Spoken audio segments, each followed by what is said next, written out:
Merci de rester fidèle au programme de Kaolack TV. C'est parti pour le journal. Au sommaire de cette édition, la justice sénégalaise a confirmé la condamnation de Barthélémy Diaz, maire de Dakar, à 2 ans de prison, dont 6 mois ferme. Cette affaire remonte en décembre 2011 avec la mort de Ndiaga Diouf. Les détails dans ce récit de Ndeye Ali Fall Cissé. Le président en exercice de l'Union africaine appelle à une réforme des cercles décisionnels, mais également une transition énergétique juste et équitable. Vous allez entendre dans ce journal le président Macky Sall. Gamou international de Medina Baye, Serigne Mboup, maire de Kaolack, promet une bonne organisation de la part de la municipalité de Kaolack. Les détails dans ce journal. Et puis l'actualité internationale et sportive mettront fin à cette présente édition. Le développement, c'est dans une poignée de secondes.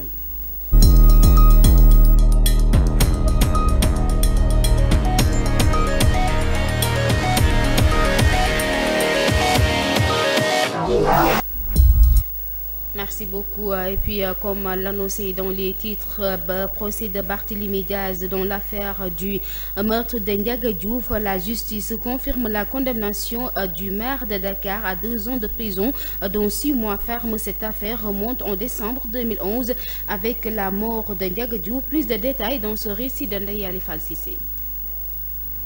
La justice confirme la condamnation de Barthélémy Diaz, maire de Dakar, à 2 ans de prison, dont 6 mois ferme. Cette affaire remonte à décembre 2011. Elle découle de l'attaque de la mairie de Mermoz Sacré-Cœur. Ndiaga Diouf a été tué lors des échanges de tirs par arme à feu. Il a été mortellement atteint et Barthélémy Diaz est arrêté par la suite. Le délibéré a été rendu ce mercredi 21 septembre 2022 dans la matinée dans le procès en appel de Barthélémy Diaz, aujourd'hui député maire de Dakar. Dans l'affaire de la mort en 2011 de Ndiaga Diouf, supposé nervi du Parti démocratique sénégalais, la justice confirme le jugement rendu en première instance en 2017. Barthélémy Diaz avait été condamné à 2 ans dont 6 mois ferme, une peine qu'il a déjà purgée. Le député maire de Dakar était absent ce matin lors de la lecture du délibéré à 9 h au palais de justice, où un gros dispositif des forces de défense et de sécurité a été déployé. Absents aussi, les députés de sa coalition Yewwi Askan Wi qui avaient promis de venir le soutenir.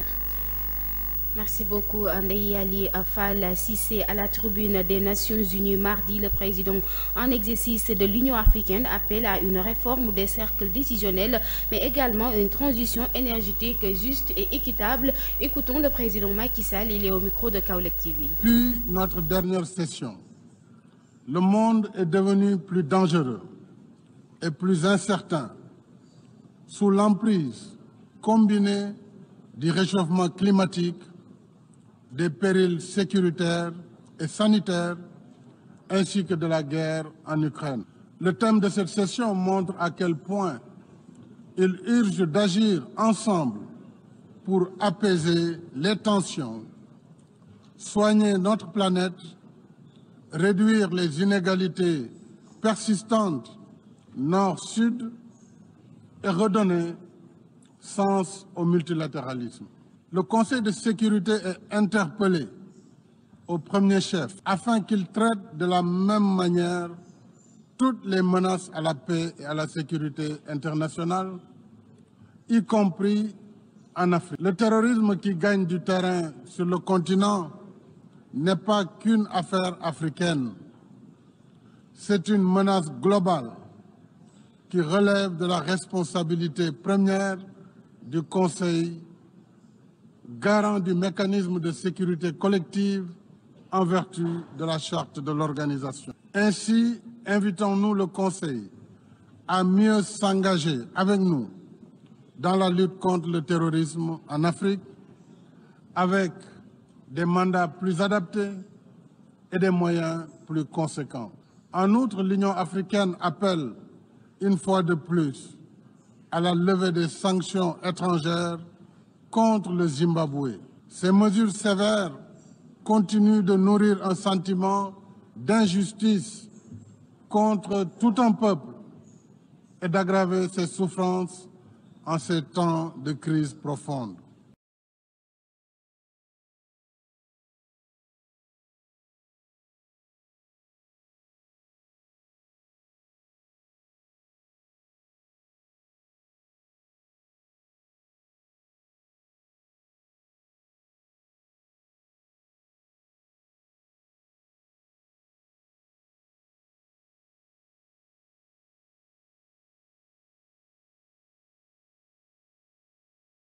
C'est important souvent d'éclairer la lanterne des Sénégalaises et des Sénégalais.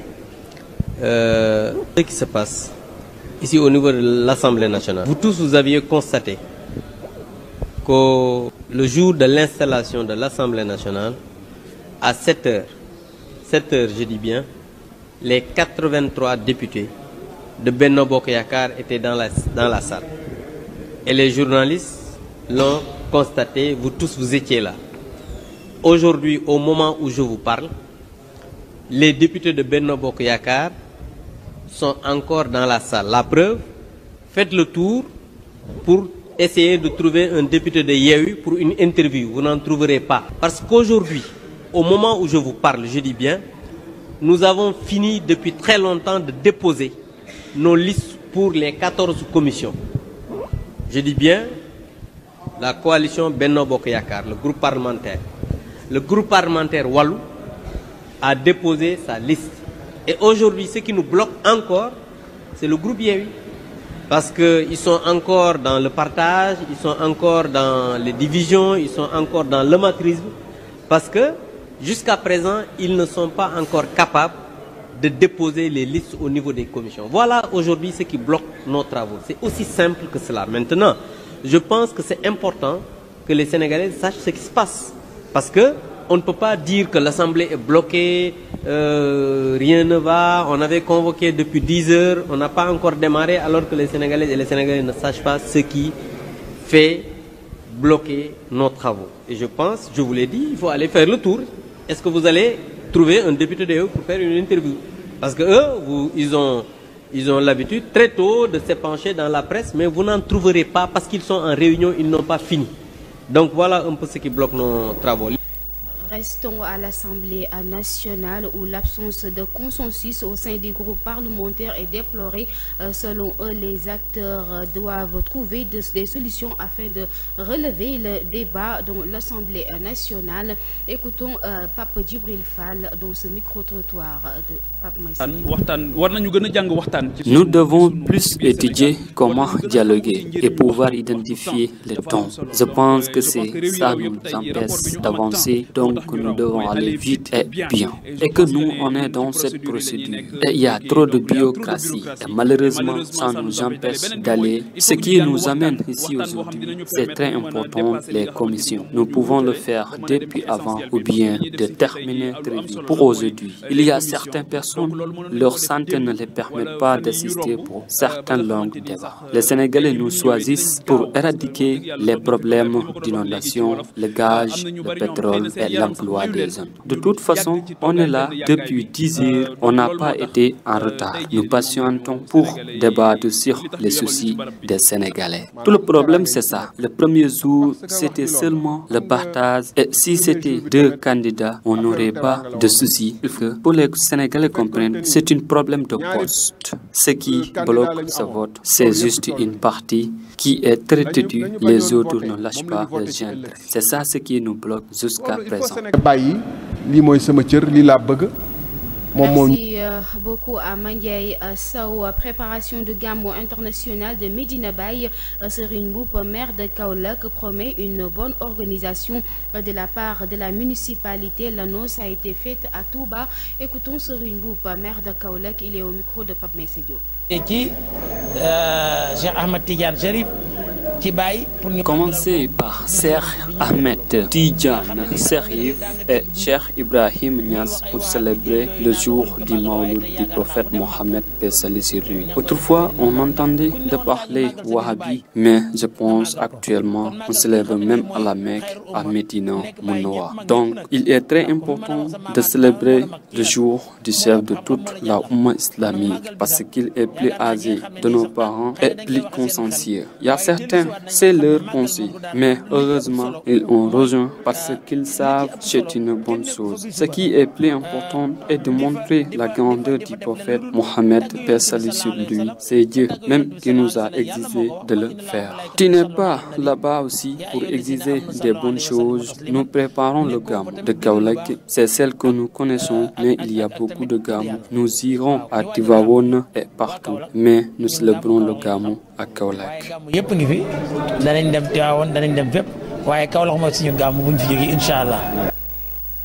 Et puis, invité à l'émission Matsou réalisée par Kaolack TV, le coordonnateur technique du pôle d'emploi de Kaolack, Amadou Siré-Bari, a indiqué que le pôle d'emploi est un service de l'État du Sénégal mis en place dans les 46 départements. Leur objectif est de répondre aux besoins des jeunes et des femmes dans le domaine de l'emploi, formation professionnelle et d'entrepreneuriat.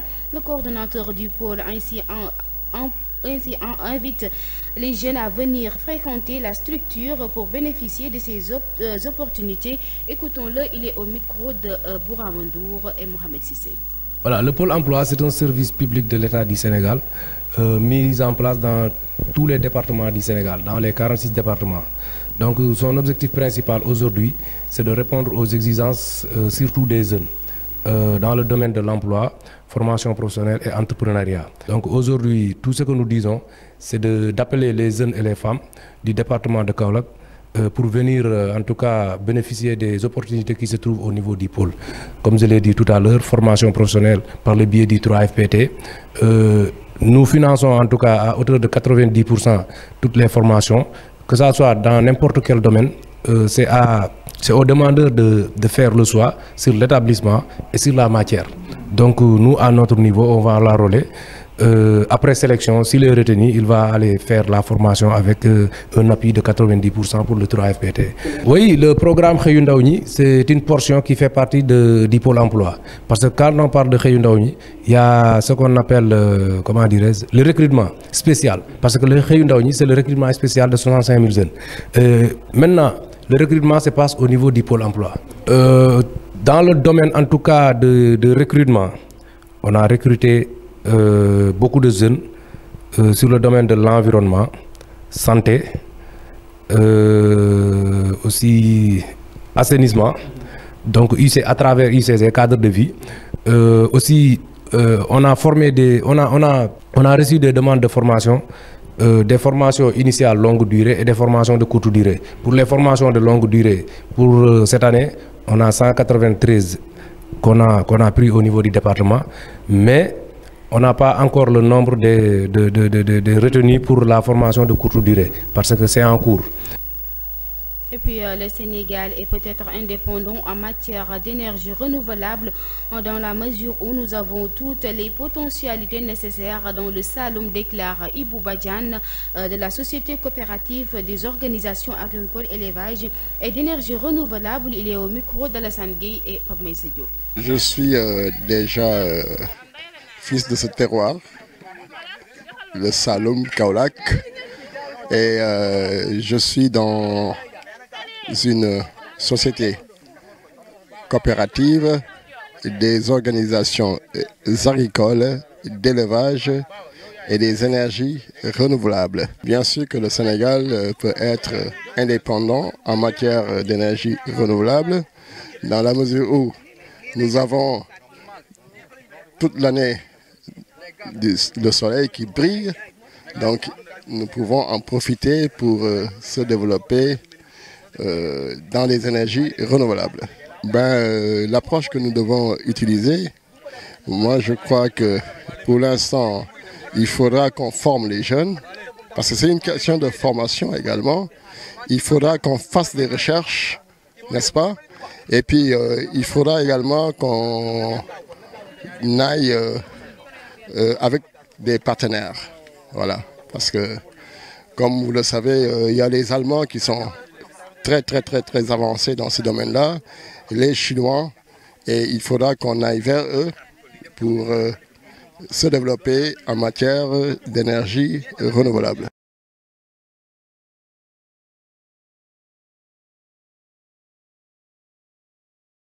de la vie et climat entre employeurs et employés, en plus de la rude bataille entre le pouvoir et l'opposition. Le président du Haut Conseil du dialogue social, Innocence Ntap Ndiaye, pense que rien ne peut se faire sans le dialogue.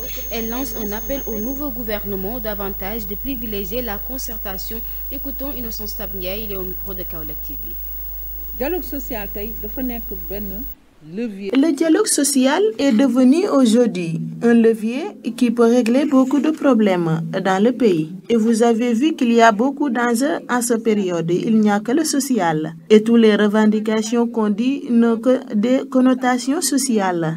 Un échange d'idées, et si on le fasse, il n'y aura pas beaucoup de problèmes. Et donc, on vous attend à résorber les problèmes parce qu'on a parlé de la hausse des denrées de première nécessité. On a parlé du contexte national et international parce que la guerre ukrainienne n'est pas une guerre au Sénégal. Mais à son arrivée, il y a une incidence dans le Sénégal. Concertation aux acteurs, le gouvernement d'appeler le démarchement du pays. Personne ne peut plus forcer tant qu'il n'y a pas de discussion. Et c'est ça qui peut faire entrer la paix, la stabilité et un résultat dans le gouvernement.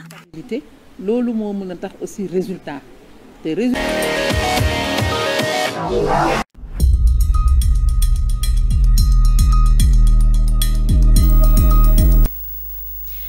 Merci à Fanta Ndiaye Senghor. Nous y sommes à la deuxième partie de cette édition qui démarre avec l'actualité internationale. C'est l'affaire de Fanta Ndiaye. Démarrons l'actualité internationale. Le chef de l'État bissau-guinéen Umaro Sissoco Embalo préside actuellement la CEDEAO qui réunit demain jeudi 22 septembre à New York. Un sommet extraordinaire de l'organisation ouest-africaine. Les 46 soldats victoriens détenus au Mali depuis le 10 juillet doivent être libérés sans condition, déclare-t-il à RFI. Il s'exprime aussi sur un autre suspendu à la suite d'un coup d'État militaire, la Guinée-Conakry. Il s'exprime aussi sur un autre pays suspendu à la suite d'un coup d'État militaire. Plus de 600 migrants originaires d'une dizaine de pays subsahariens sont arrivés dans le nord du Niger. Après avoir été refoulés d'Algérie, ont pris à l'AF des autorités de Niamey. L'information a été confirmée par l'Organisation mondiale des migrations, qui n'a cependant pas donné de chiffres. C'est la deuxième fois ce mois-ci qu'un tel afflux de migrants africains sont refoulés d'Algérie. Selon les autorités nigériennes, ils sont arrivés à pied il y a 3 jours à Assamaka, la ville du Niger la plus proche de la frontière algérienne.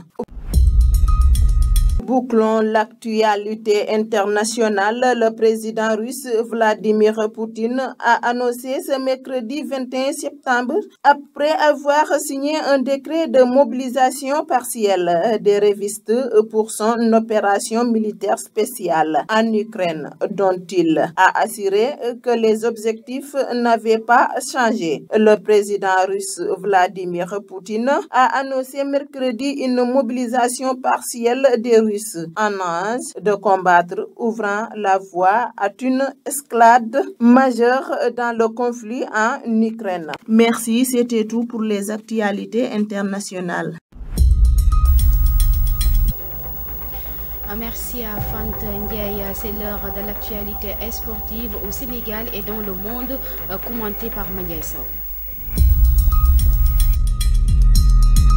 Nous démarrons l'actualité sportive. La deuxième séance d'entraînement des Lions tenue ce mardi à l'Orient foncé est marquée par un travail tactique informel. La Fédération sénégalaise de football est de préciser que Boulaye Dia, Ismaïla Sarr et Moussa Niakhaté se sont entraînés à l'écart du groupe, notamment en salle à 4 jours du match amical Bolivie-Sénégal. Nous restons toujours sur ces amicaux des Lions du Sénégal. Edouard Mendy ne devrait pas prendre part aux 2 matchs amicaux de l'équipe du Sénégal contre la Bolivie, 24 septembre et l'Iran, 27 septembre. En effet, le sélectionneur national des Lions, Aliou Cissé, a déclaré ce lundi soir que le gardien sénégalais boite le forfait. Il s'agit du 3e joueur à déclarer forfait après Keita Baldé et Noah Fadiga. Nous poursuivons sur l'actualité sportive, cette fois-ci en Ligue 2 sénégalaise. La nouvelle a été confirmée hier soir sur la page Twitter de l'US Ouakam. Le passionné de Ligue 2 sénégalaise a choisi Moustapha Seck comme leur nouvel entraîneur. L'ancien coach de l'AS Saloum a signé un contrat de 2 ans. Nous terminons l'actualité sportive sur le combat de Bombardier Wanyoda contre Sekao Martin, communément appelé Zulizinho, et le prochain adversaire du combattant sénégalais Bombardier, le Brésilien, suivi les pas de son père, une légende dans cette discipline. Le 24 septembre prochain en Pologne, à Bajen, le Brésilien Zulizinho affrontera le vigoureux lutteur sénégalais Bombardier. Merci, c'était tout pour l'actualité sportive. Merci à Mandiaye Sow. C'est à présent terminé pour cette édition. Merci de nous avoir suivis. Excellente suite des programmes accompagnés de Kaolack TV. Au revoir.